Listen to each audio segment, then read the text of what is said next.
שבוע טוב כולם, חזרתם אלינו אל SRN, מיינקראפט גיימינג. אנחנו עכשיו בפרק השני, עומדים להראות לכם איך לחצוב. אז אנחנו התקדמנו קצת במשחק, מצאנו לנו עמדת חפירה טובה, לא עשינו שום דבר אחר חוץ מזה, רק כדי שנצליח להראות לכם איך לחצוב. טוב, נתחיל בזה שחציבה, כמו שאמרתי כבר בפרק הקודם, רק עם מקוש. זאת אומרת, חוץ מאדמה וחול, לחצוב, אולי יש עוד משהו, כן, אולי חצץ, יש כל מיני, האבנים הקטנות האלה, אנחנו נגיע אליהם בהמשך, שהם לא, הם הכי נפוצים, חוץ מהם, כל אבן, כגון אבן, ברזל, יהלומים, זהב, כל אלה, רק עם מקוש. ולא רק עם מקוש עץ, אפשר כל סוג אחר של אבן, צריך לחצוב, זה תלוי. אם זה אבן, אפשר לחצוב את זה עם מקוש עץ. אם זה ברזל, אפשר לחצוב את זה עם מקוש אבן, רק עם מקוש אבן. ואם זה זהב, יהלום או רדסטון או כל שאר האבנים האלה שאנחנו נסביר עליהם בהמשך, זה חייב להיות רק עם מקוש ברזל. אז בואו נתחיל להראות לכם חוטפים. טוב. רק דבר אחד שלא הזכרנו גם בפרקים הקודמים, בשביל לחצוב או בשביל לעשות כל פעולה שהיא קשורה בלקיחת משהו, לוחצים קליק שמאלי.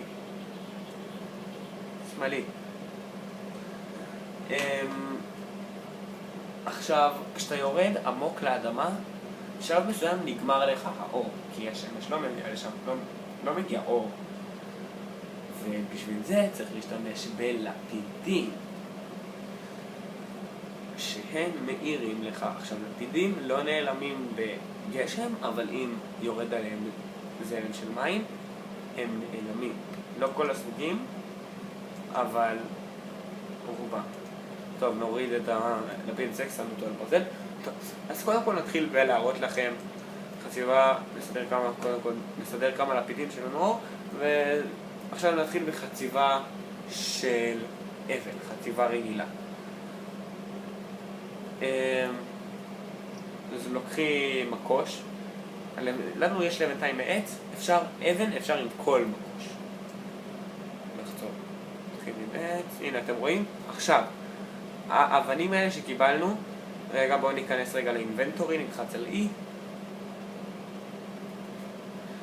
והאבנים האלה שקיבלנו, כמו שאתם רואים, אבן חלוקה, זה לא אותם אבנים, אם שמתם לב, שחצבנו. בשביל לעשות את זה נצטרך לחמם את זה בתנור. את זה נגיע לשלב הזה בפרקים הבאים.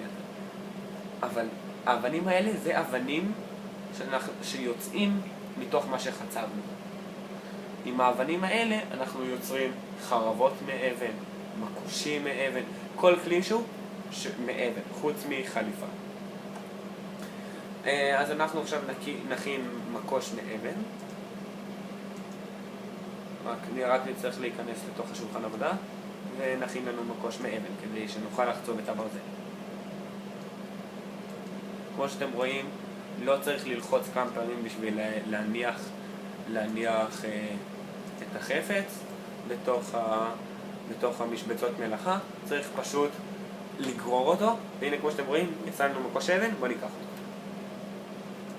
זהו. עכשיו עם מקוש האבן אנחנו יכולים לחצוב ברזל. את זה כמובן מקש שמאלי, כמו שהזכרתי מקודם.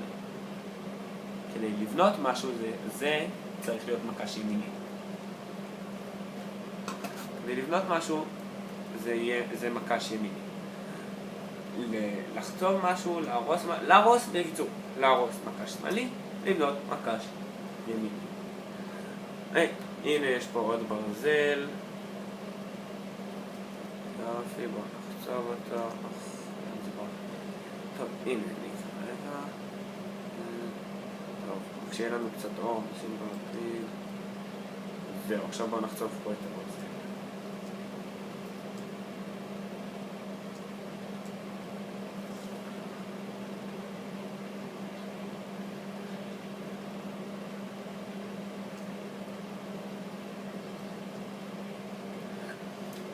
כמובן, כמו ששמתם לב, ככל שהמקוש יותר, הוא עשוי מחומר יותר טוב, ככה הוא גם יחצוב יותר מהר ויעלם פחות מהר, ייגמר לו כוח פחות מהר.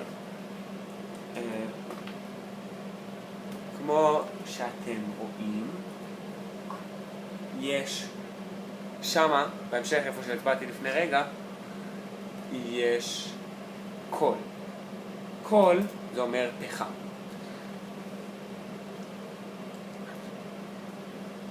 עכשיו פחם אפשר לחצוב עם כל מקושר. אנחנו נחצוב עכשיו פחם. בשביל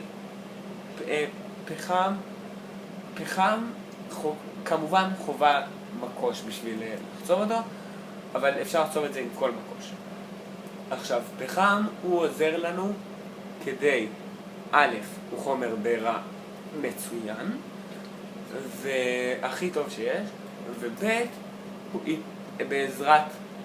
בעזרת פחם ומקל אנחנו יכולים ליצור לפיד, שזה מאוד חשוב אם אנחנו רוצים לחצוב. אז אלה שני הדברים שבעצם רציתי להראות לכם, הבסיסיים, שזה פחם וברזל. עכשיו בואו ננסה להתקדם למטה, לראות אם נצליח למצוא משהו יותר טוב, כנראה שלא. רק נקודה למחשבה, כדי, אם אתם יורדים למטה עמוק, דבר ראשון, א', אתם יכולים בטעות ליפול לתוך מערה תת-קרקעית שזה יכול להרוג אתכם, או ליפול ללאבה, בגלל זה עדיף תמיד לשים לב איפה שדורכים. או גם הדבר שני שרציתי להגיד לכם, זה שאם אתם חוצבים עמוק למטה, וגם אם אתם לא נופלים לשום מקום, אתם צריכים לחשוב איך לחזור למעלה. אז יש שתי אופציות.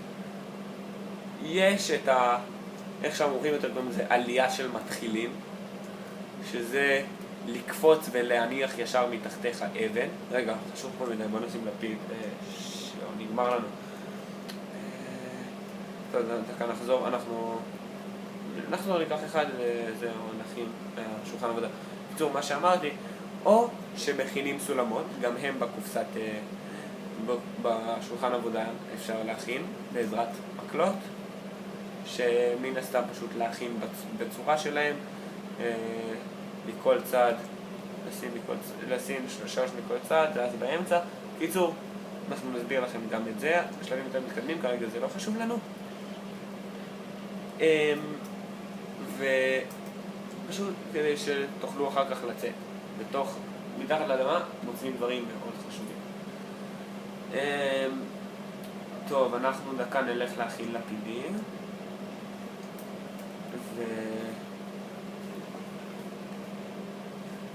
אנחנו עכשיו נלך להכין לפידים, ומשם נתקדם.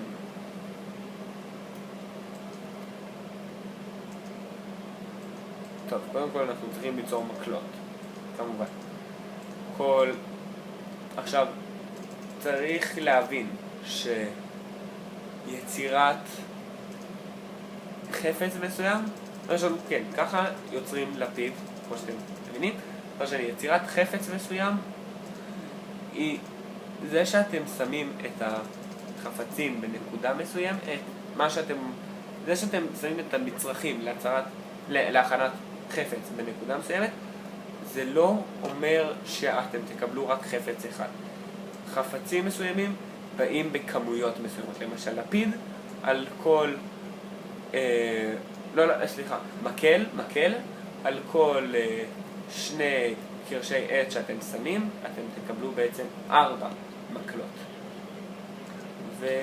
לפיד על, נגיד, למשל, על מקל אחד ופחם אחד, אתם מקבלים גם 4 לפידים.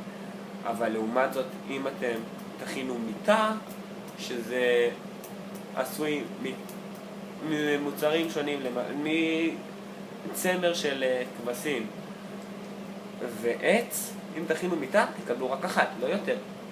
זה כל חפץ בא בכמויות שלו. אני מקווה שהצלחתי להבהיר את הנקודה.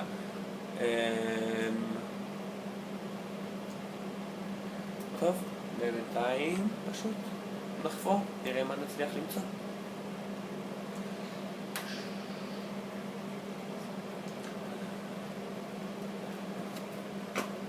טוב, אנחנו נרד עוד קצת לאדמה ודי הסברתי לכם את כל מה שרציתי לעכשיו, אז אנחנו לבינתיים נחפש משהו יותר איכותי. נגיד לכם להתראות. עכשיו שלמדנו איך לכתוב עצים ולחצוב אבנים, הדבר הבא שנלמד אתכם הוא יהיה הישרדות